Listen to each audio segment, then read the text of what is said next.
In the beginning, there were two visions. Alexander Hamilton wanted a strong central government and a powerful economy. Thomas Jefferson wanted power to stay with the states and the farmers. This was the birth of the two-party system. But there was a dark cloud over this land of the free. The Constitution talked about liberty while millions remained enslaved. The North, increasingly industrial, pushing for federal power, and, eventually, the abolition of slavery. The South, agrarian, pushing for states' rights to protect their slave-based economy. By 1860, the talking stopped. The voting stopped. The fighting began. Abraham Lincoln and the newly formed Republican Party won the Civil War, ending slavery and cementing federal power. At this time, Republicans were the progressives, and Democrats were the conservatives of the South. But as the 1900s hit, the world changed. The Gilded Age saw massive wealth for some, and poverty for many. In 1929, the Great Depression hit. Republican President Herbert Hoover believed the market would fix itself. Democrat Franklin D. Roosevelt disagreed. He introduced the New Deal, making the government the safety net for the people. This is where the parties began to switch identities. The Democrats became the party of big government, and the Republicans became the party of small government. After World War II, America became a global superpower.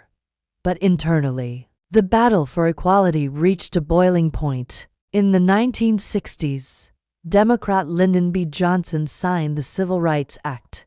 This caused a massive political earthquake. White Southerners who had been Democrats for 100 years began moving to the Republican Party. By the 1980s, Ronald Reagan arrived. He argued that government is not the solution to our problem. Government is the problem. The right focused on individual liberty, lower taxes, and traditional values. The left focused on social justice, environmental regulation, and government-funded services. Enter the 21st century.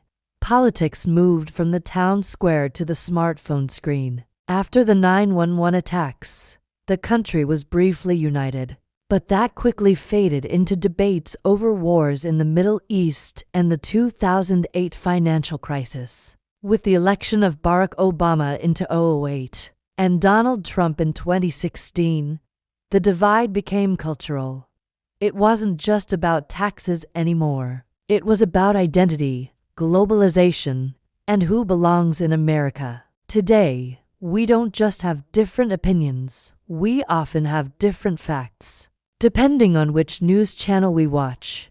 So, who is right? The conservative side argues that America's greatness comes from limited government and preserving the traditions that got us here. The liberal side argues that America's greatness comes from its ability to evolve and ensure that equality finally applies to everyone. History shows that America is at its best when these two sides debate, compromise, and find a middle path. The experiment isn't over. It's happening right now. History isn't just in the past. It's the story we are writing today. What do you think is the most important moment in U.S. history? Let us know in the comments below. We want to hear all perspectives. If you enjoyed this deep dive, hit that like button and share this video with someone who loves history. And don't forget to subscribe to Utelevision for more politics and history explained. Thanks for watching.